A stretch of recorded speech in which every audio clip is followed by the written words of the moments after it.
지금 이 내란 잔당들이 여기저기서 꿈틀꿈틀 하잖아요. 어떻게든 흠집을 내거나 역전을 시키거나 대선에 뭔가를 도모해 보려고 하는데 이거를 잠재우려면 어떻게 해야 됩니까? 그게 그러니까 대선에서 정권을 바꾸고 특검을 출범시켜서 다시 파내는 거 말고는 네. 잠재울 방법은 없어요. 여기는 잠자지 않아요. 잠자지 않아요. 이게 뽑아내야 돼요. 잠자지 근데 않아요. 뽑아내야 되는데 지금 이게 제가 그전에도 얘기했는데 친위 쿠데타잖아요. 네. 실패한 친위 쿠데타예요. 박근혜 탄핵과는 완전 달라요. 박근혜는 개인적인 범죄를 저질렀던 거고 이 사람은 이제 조직 범죄를 저질렀던 그렇지. 사람이잖아요. 국가의 모든 권력기관을 총동원해서 범죄를 반역죄를 저질렀던 사람이잖아요. 그래서 그 사람 하나만 지금 드러낸 거거든. 나머지가 다 그냥 있어요. 내각부터 시작해서 싹 다 검찰 뭐 국정원 싹 다 그냥 있어요. 그러니까 이게 잔당이 일부 숨어 있는 게 아니고 그냥 뿌리가 통째로 남아 있는 거예요. 그러니까 지금 윤석열 한 명만 쫓아낼 수 있는 수준이 우리나라 사법제도의 상황이에요. 헌법재판소에서 윤석열 하나만 잘라냈지 나머지는 다 탄핵 기각을 하잖아요. 네. 그리고 지기현 판사 같은 사람이 지 마음대로 왕처럼 자기 법정에서 해도 그거를 아무도 손을 못 대요. 네. 그 정도로 우리 사회가 이 기득권들끼리 서로 봐주는 게 강한 사회예요. 이 조건에서는 대선이 끝나서 이재명 대표 후보가 대통령이 돼서 직무를 시작하기 전까지는 그 어느 것 하나 본질적인 해결이 불가능합니다. 예, 그래서 내란은 아직 끝나지 않았어요. 끝나지 않았어. 예, 확실해 이제 그거는. 내란의 정치적 종결이 6월 3일 이루어지는 거고 그다음에 사법적 종결 수순으로 들어가야 됩니다.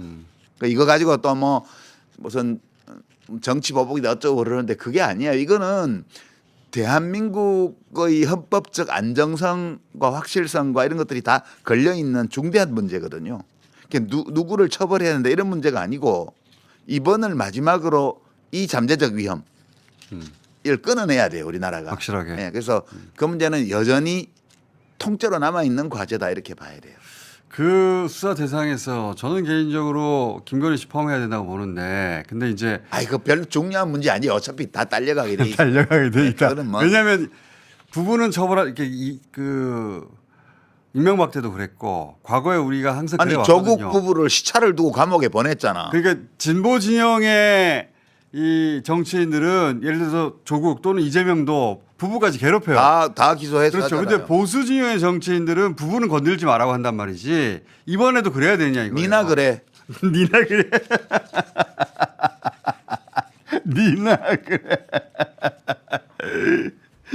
그 얘기 꼭 나올 것 같아 제가. 예. 김건희 씨는 그냥 네. 딸려가는 거예요 이제. 딸려가는 예. 이제는 전화 건다고 말 들을 사람 없어요. 대통령도 그래. 아닌데 남편이. 예. 그래, 니나 그래. 좋다. 제목 나왔고. 니나 그래. 이번 대선에서 주목하는 포인트는 뭡니까? 이제 며칠 안 남았는데. 이번 대선에서 주목하는 포인트는 이두 개가 있죠. 우리가 이게 지금 이 상황을 이해하려면 왜 이재명 후보의 지지율이 저토록 높은가? 일반 여론조사도 그러하고 지금 후보 경선에서도 90% 내외. 왜 저렇게 강고해졌는가? 이거 하나 해석이 필요하고요. 두 번째는 최근 여론조사 흐름을 보면 탄핵 직후로 가 있잖아요. 그렇죠. 우리가 계속 내가 그 얘기를 했어요. 그 미친 것 같은 그런 여론조사 지표의 변화만 나타났고 민심 변화는 일체 없다. 탄핵 이후로 지금까지. 그거는 우리 여론조사 꽃에서는 그랬는데 작년 총선 때도 마찬가지였어요. 그때 마찬가지였어요. 2월 3월 초까지 민심은 변화가 없고 여론조사 지표의 변화만 있다 그랬습니다. 이제 그쪽에서 탄핵 세력 내란 세력 쪽에서 여론조사 조작을 통해서 민심이 달라진 것처럼 연출해서 헌법재판소 재판관들에게 영향을 미쳐보려고 시도했던 거거든요. 시도했던 거죠. 이제 그게 무의로 돌아갔고 네.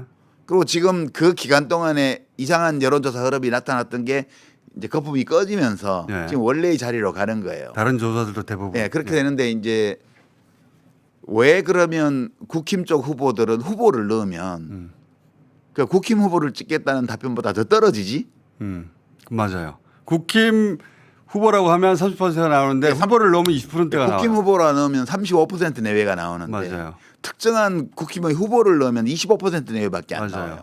이 현상이 왜 일어나는가? 그러니까 이재명의 강세 그리고 국힘 후보의 약세 이게 지속되면 선거는 끝난 거예요 이미.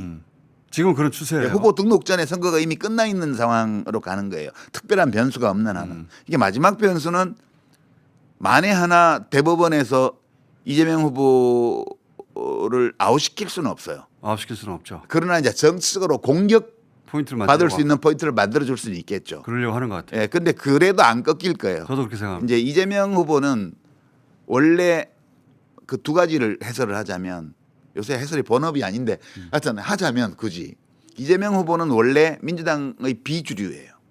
아웃사이더였어요. 철저한 비주류였죠. 아웃사이더에서 한 10년 전에 출발해서 여기까지 왔는데 이번 탄핵 기간을 거치면서 민주당의 주류 있잖아요. 여기하고 정서적으로 완전히 밀착돼 버렸어요. 그러니까 이 민주당의 주류가 되고 있는 당원이나 지지자들은 다 5.18 광주의 트라우마를 크든 작든 갖고 있는 사람들이에요. 그렇죠. 근데 이번에 이 일을 같이 겪으면서 이재명 대표가 라이브 켜고부터 시작해서 국회에서 그 의원들을 이끌고 이걸 극복을 해냈잖아요. 그렇죠. 그 전까지는 우리의 도구로 쓸 수 있을까라는 게 민주당 주류의 고민이었다면 지금은 거의 한 몸이 돼버렸어요. 정서적으로 일체감이 굉장히 높아졌습니다. 그건 확실한 것 같습니다. 그리고 리더십을 인정하게 됐고요. 말 없이. 인정할 수밖에 없었죠. 네. 그걸 돌파한 걸 보면. 그렇죠. 그러니까 민주당의 원래 비주류 출신으로서 들어와서 좀 낯선 스타일의 리더십이어서 사람들이 정서적으로 거리감이 약간 있었는데 사실 2016년 생각해 보면 2016년 대선 겪고 나서 네. 이재명 끝났다. 네. 이재명 여기까지다라고 하는 판단이 그때 주류였고 그렇죠. 되살아나기 힘들 거라고도 많은 네. 사람들이 얘기했어요. 근데 이렇게까지 기적적으로 살아났어. 그러니까 놀라운 여정이에요, 사실. 그러니까 시련을 같이 이겨내면서 생긴 전후에 비슷한 감정들이 맞아요. 생겼어요. 동지 같은. 예, 그래서 이렇게 강고해졌습니다. 음. 강고해졌고요. 그다음에 왜 그러면 국힘당 후보들은 약세냐? 그 베이스가 분열됐습니다. 당원 지지층 베이스가요. 그 토대가 분열됐어요. 그러니까 땅꺼짐 현상처럼 그냥 국힘당 이러면 35%가 모이는데 그렇지.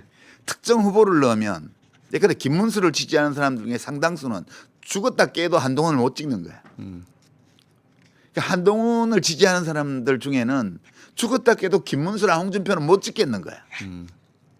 그래서 어느 후보가 와도 지금 이 탄핵으로 만신창 내란을 일으켰다가 탄핵당해서 이 보수 진영 전체가 난장판이 돼 있는 이 조건에서 이 전체를 하나로 통합시킬 후보가 없는 거예요 지금. 윤석열의 공이 크죠. 이건 마치 싱크홀처럼 큰 구멍을 만들어내 버렸어요. 그래서 제가 구멍이 아니라 갈라졌어요. 쭉 균열이 쭉 갔습니다. 크레바스가 만들어졌어요. 예. 그래서 융코홀이라고 부르는데 저는 엄청 큰 게 생겨가지고 윤코홀. 그걸 융코홀이에요.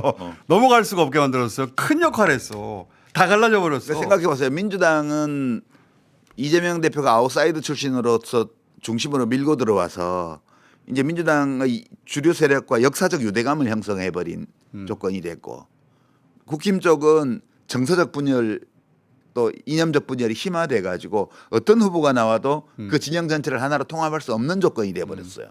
이 조건에서 지금 무슨 데이터를 보기도 전에 우리가 생각해 봐야 될 게 여기서 국힘이 또 이긴다는 게 말이 되냐. 우리 총선 때도 그랬습니다. 이렇게 국정을 엉망으로 만들고 대통령 지지율이 낮은데 여당이 총선에서 이긴다는 게 가능한 일이냐는 직관적인 또는 역사적 경험에서 오는 추론 이게 있었잖아요. 네. 그거하고 데이터를 비교해 봤는데 데이터가 안 맞는다. 안 맞는다. 그러면 둘 다를 의심해 봐야 된다. 네. 근데 그 당시 주류 언론이나 정치권의 반응, 비평가들의 반응은 데이터에 무게를 주고 우리의 직관적 판단, 논리적 추론 이걸 무시하는 식으로 했잖아요. 직관적 판단하고 맞는 여론조사 꽃하고 MBC가 했던 조사밖에 없었어요. 예, 그 저 패널 조사. 예. 그 두 개를 제외하고는 국민의힘이 이긴다고 그랬단 말이에요. 그렇죠. 예, 말도 안 된다고 저희는 얘기했었는데. 예, 지금도 마찬가지입니다. 지금도 우리의 직관적이고 경험적 추론, 직관적 판단과 경험적 추론에 따르면 이런 상황에서 탄핵 전까지 여당이었던 정당이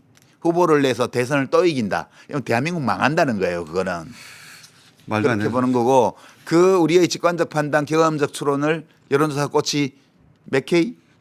지금 15K로. 15K로 15K하고 매주 증명해주고 있죠. 예. 예, 저희가 15,000명, ARS, 전화 면접 6,000명, 2만 1,000명입니다 한 주에. 그렇게 가는 거기 때문에 지금 이번 대선 국면에서 우리의 사법 시스템이 얼마나 크게 고장나 있는지를 우리가 매일매일 느끼고 있고, 예. 그래서 대법원 판사들도 저는 이제 괜찮으리라고 보는데 그 이유는 우리 헌법재판소가 많은 비난을 받고 실망을 줬지만 그래서 윤석열처럼 국민들이 다 생중계로 보는 가운데 내란을 일으킨 자는 잘라냈잖아요. 예. 그 정도는 한다고요.